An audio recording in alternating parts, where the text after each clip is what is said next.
اللہ الرحمن الرحیم. Pak Hellenic Urdu T V service Athens Greece سے چودھری جاز کا سلام. ہمیشہ کی طرح امیگریشن امور کے ماہر سید محمد جمیل شاہ صاحب میرے ساتھ موجود ہیں.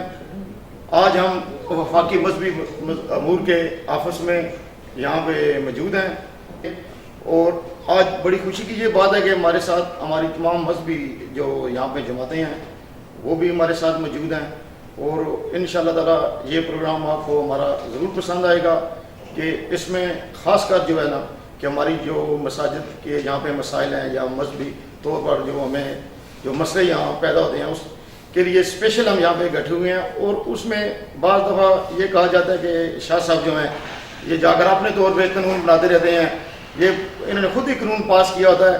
تو اس کے جو ہے نا پروف کے لیے آج ہمارے ساتھ جو ہے ہماری مذہبی جماعتیں بھی یہاں پہ موجود ہیں.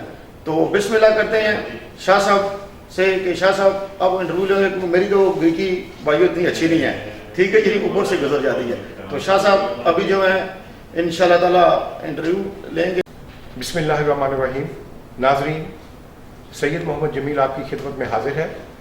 پاک ایلینک اردو ٹی وی سے یہ پروگرام, جیسا کہ آپ سب کو معلوم ہے کہ میں اور چودھری اعجاز صاحب یہ پروگرام ہر ہفتے کو آپ کی خدمت میں پیش کرتے ہیں. آج ہماری خوش قسمتی ہے کہ آج کا یہ پروگرام وزارت مذہبی امور یونان کی جو ہے اس میں ہم بیٹھے ہوئے ہیں اور پاکستانیوں کی تمام نمائندہ مذہبی جماعتیں اور شخصیات وہ یہاں پر موجود ہیں. سیکرٹری جنرل وزارت مذہبی امور جناب یورگوس کالنجیز نے آج ان کو یہاں بلایا تھا تاکہ ان کو بتایا جا سکے کہ اس وقت جو سرکاری مسجد گورنمنٹ جو بنا رہی ہے وہ گزشتہ کئی سالوں سے ہم اس کو دیکھ رہے ہیں کہ وہ کہیں بھی شروع ہونے کا نام نہیں لیتی. اس پر انہوں نے بریفنگ دینی تھی. اور جو ہماری غیر قانونی مساجد ہیں اس وقت پورے یونان میں تمام مسلمانوں کی, اس کے متعلق بھی انہوں نے بریفنگ دی اور بڑے اچھے سوالات بھی ہمارے ان ساتھیوں نے کیے. تو بڑی اچھی یہ ملاقات رہی اور ہماری خوش قسمتی ہے کہ وزیر مذہبی امور یہاں پر ہمارے ساتھ جو ہے اس میٹنگ میں موجود ہیں. ہم ان کو دعوت دیتے ہیں اور ان سے کچھ سوالات کرتے ہیں آپ کے لیے. Κύριε Υπουργέ, ευχαριστώ πάρα πολύ για το πολύτιμο χρόνο σας και πρώτη ερώτηση, αυτή η εκπομπή κάθε εβδομάδα ενημερωτική είναι για όλους τους μετανάστες για τα θέματα καλή και σωστή ενημέρωση πάντοτε σε όλα τα θέματα των μετανάστων που απασχολούν.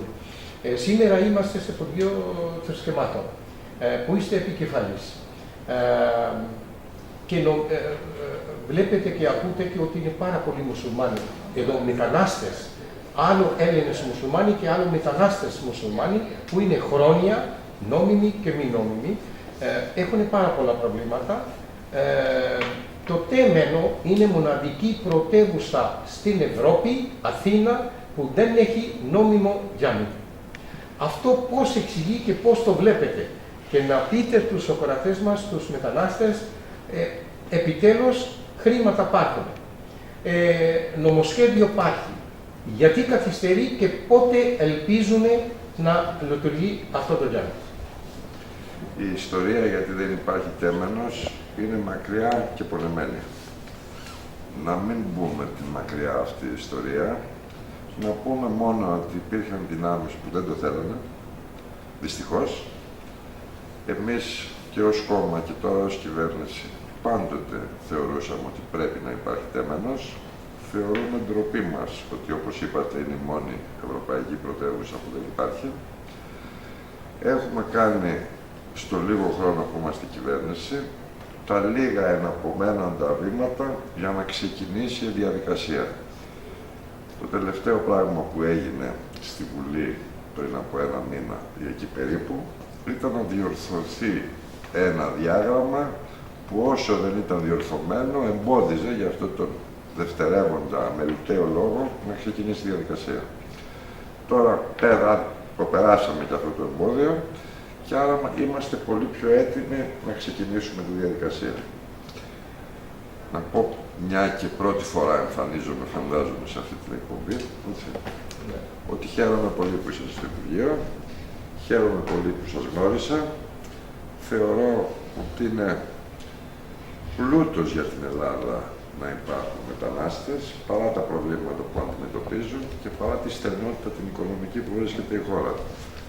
Ελπίζουμε ότι αν αυτές οι σχέσεις εδραιωθούν, εάν πολλαπλασιαστούν τα νόμιμα κέντρα λατρείας των μουσουλμάνων όλων των ειδών, θα μπορέσουμε πολύ καλύτερα από εδώ και μπρος να αντιμετωπίσουμε τις σχέσεις μας και να μην έχουμε θλιβερά θέματα σαν αυτά που έχουμε με τον ρατσισμό, που εν πάση περιπτώσει εξακολουθεί να υπάρχει στην Ελλάδα και ελπίζουμε ότι και με τη νέα κυβέρνηση η επιρροή του θα μειωθεί. Κύριε Υπουργέ, σαν μέλος στην κυβέρνηση και ως κόμμα που πράγματι δώσατε μάχη, σας παρακολουθούμε χρόνια, αυτή τη στιγμή η κατάσταση εκβιασμού από τους Ευρωπαίους, εκεί που πόστουν Έλληνες, οικονομική μεγάλη κρίση σε όλα τα επίπεδα, είναι και μετανάστες. Και αυτοί οικογένειες και δυσκολεύονται καθημερινή ζωή. Υπάρχει ελπίδα. Γι' αυτό είμαστε εδώ. Αν αυτή η κυβέρνηση θέλει κάτι, είναι να ξαναζωντανέψει την ελπίδα για όλους όσους ζουν στη χώρα, αλλά και όλους τους ανθρώπους που αναγκάζονται να φύγουν από τις χώρες τους, γιατί δεν μπορούν να ζήσουν πλέον εκεί. Δυστυχώς ως Ελλάδα δεν μπορεί να λύσει όλα αυτά τα προβλήματα. Η ριζική λύση του προβλήματος είναι να λυθούν τα προβλήματα στις χώρες από τις οποίες έρχονται οι μετανάστες, ώστε να μην υπάρχει το αίτημα της μετανάστευσης. Όλη η Ευρώπη και όλος ο λεγόμενος αναπτυγμένος κόσμος έχει αυτό το κύριο καθήκον. Τα ρεύματα των μεταναστών δεν μπορεί να σταματήσουν αν όλες οι αναπτυγμένες δυνάμεις δεν κάνουν την προσπάθεια να λύσουν τα προβλήματα εκεί που γεννιούνται, στον τόπο καταγωγής των προσφύγων, γιατί κανένας δεν έρχεται εδώ επειδή του αρέσει ο τουρισμός. Έρχεται εδώ για λόγους ανάγκης, για λόγους φόβου θανάτου, πείνας κτλ. Αυτό είναι το μεγάλο πρόβλημα της εποχής. Με τις μικρές μας δυνάμεις, σε αυτή την κατεύθυνση θέλουμε να κινηθούμε. Το τελευταίο ερώτημα, 13 τώρα κοντά Ιούνιου γίνονται εξετάσεις ελληνική γλώσσα για να μάθουμε και εμείς είμαστε πάρα πολύ αισιόδοξοι ότι πράγματι από Πακιστάν, από Ινδία, από Μπαγκλαντές, από Αφγανιστάν, αυτές τις χώρες και οι γυναίκες και πέρσι είχαν δώσει πλειοψηφία εξετάσεις και έχουν περάσει. Αυτό είναι καλό για να κάνει σωστή ένταξη στην ελληνική κοινωνία. Και τα παιδιά, η δεύτερη και τρίτη γενία. Εσείς, σαν Υπουργείο γενικώς, πώς το βλέπετε, δηλαδή, θα κάνετε πιο εύκολα τα πράγματα για δεύτερη και τρίτη γενία εδώ και τα σχολεία και γυμνάσια και λύκειου και τα πανεπιστήμια για τα παιδιά μεταναστών? Όσο μπορούμε. Ήδη αυτές τις μέρες περνάει στη Βουλή κάτι που έπρεπε να έχει γίνει από καιρό, που είναι η ηθαγένεια στα παιδιά που γεννήθηκαν εδώ, έτσι, στην πρώτη λεγόμενη γενιά μεταναστών. Ξεκινώντας από εκεί, θα προσπαθήσουμε σε όλα αυτά τα επίπεδα να κάνουμε ό,τι μπορούμε. Και είναι σημαντικό που μιλάτε τόσο καλά ελληνικά, εξάλλου εσείς. Ευχαριστώ πάρα πολύ, κύριε Υπουργέ. Πράγματι ήταν πολύτιμη η συνέντευξη και πρώτη συνέντευξη για έναν Υπουργό Παιδείας και Θρησκευμάτων. Είναι καλό μια σωστή και καλή επικοινωνία τους ακροατές και μετανάστων που ζουν και εργάζονται νόμιμα με εξωπρέπεια εδώ πέρα. Και εύχομαι από όλους, εκ μέρους όλους τους μετανάστες, σας καλή δύναμη, υγεία. 17 του Ιουνίου αρχινάει το μήνα νηστεία, το Ραμαζάν όλων των μουσουλμάνων και μετά έχουμε τον Μπεϊράμ τη γιορτή. Και να επιφυλάξουμε μια καλή γιορτή οργανωμένη από όλους τους εκπρόσωπους και θα σας καλέσουμε να γιορτάζουμε τον Μπεϊράμι αυτή τη γιορτή μετά το νηστεία. Μακάρι να μπορέσω να έρθω. Θα χαρώ πολύ. Ευχαριστώ πάρα πολύ, κύριε Υπουργέ. Ευχαριστώ.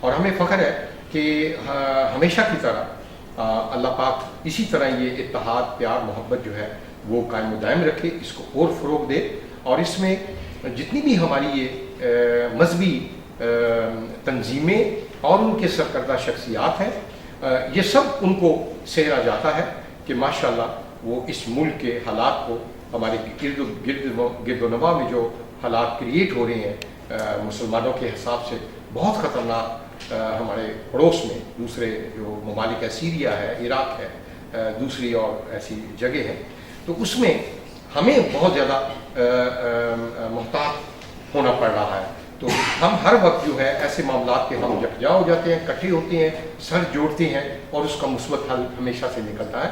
میں ان تمام مذہبی شخصیات کو اور ان تنظیموں کو دل کی اتھا گہرائیوں سے مبارکباد بھی دیتا ہوں، اور دعا گو بھی ہوں کہ اللہ تعالیٰ ان کو ہمیشہ اور زیادہ اچھا مثبت کردار ادا کرنے کی توفیق دے۔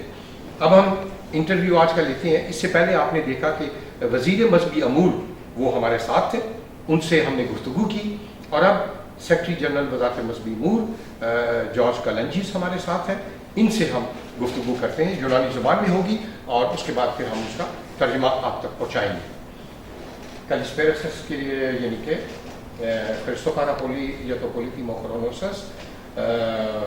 Πάντα είστε συνεπείς και κοντά και δίπλα μας σε όλα τα θέματα που έχουν μεγάλη ευαισθητοποίηση θρησκευτικό χαρακτήρα, και έχετε παίξει πολύ σημαντικό ρόλο όλα αυτά τα χρόνια, και εμείς εκ μέρους όλων των πακιστανικών θρησκευτικών εκπρόσωπων και από Μπαγκλαντές και από Αφγανιστάν και άλλες μουσουλμανικές κοινότητες πράγματι σας αγαπούν, σας σέβονται και την προσπάθεια σας.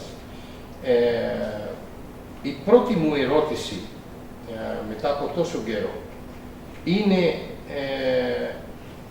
το λεγόμενο της φαντασίας ακόμα για το τέμενο και το τζάμι που πρόκειται να γίνει από το ελληνικό κράτος και από το Υπουργείο σας. Κάθε χρόνο βλέπουμε τις ημερομηνίες συνέχεια και δεν φαίνεται πουθενά αυτό το τζάμι. 2015 Ιούνιο, μισό χρόνο πέρασε και 2015. Πού βρίσκεται αυτό το τζάμι? Έχετε δίκιο ότι ο χρόνος περνάει και τζαμί δεν βλέπετε. Όμως το τζαμί είναι δημόσιο έργο, και όπως όλα τα δημόσια έργα, είτε πρόκειται για χώρο προσευχής, είτε πρόκειται για ένα δημόσιο κτίριο, είτε πρόκειται για έναν δρόμο, είτε πρόκειται για ένα αντικατασκευή ενός υπουργείου, ενός μουσείου. Οι διαδικασίες είναι πάντοτε αργές και δύσκολες, διότι πάντοτε κάποιος θα πάει στο δικαστήριο και θα ζητήσει να αλλάξουν τα σχέδια, να μην γίνει κατασκευή, να γίνει κάπως διαφορετικά. Αυτό γίνεται πάντα σε όλα. Έγινε και στο Μουσείο της Ακρόπολης.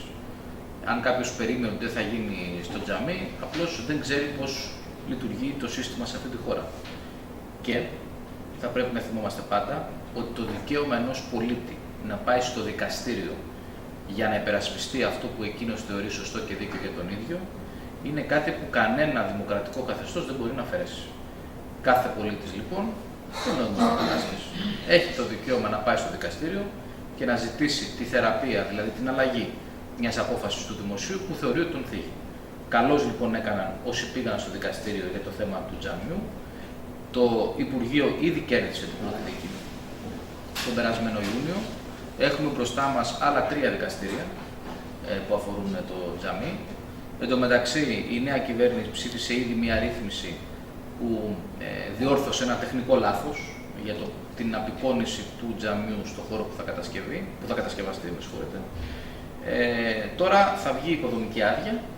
Όταν βγει οικοδομική άδεια, είμαι βέβαιος ότι όπως συμβαίνει σε όλα τα δημόσια έργα, θα έχουμε πάλι μια προσφυγή στο δικαστήριο, θα γίνει δίκη.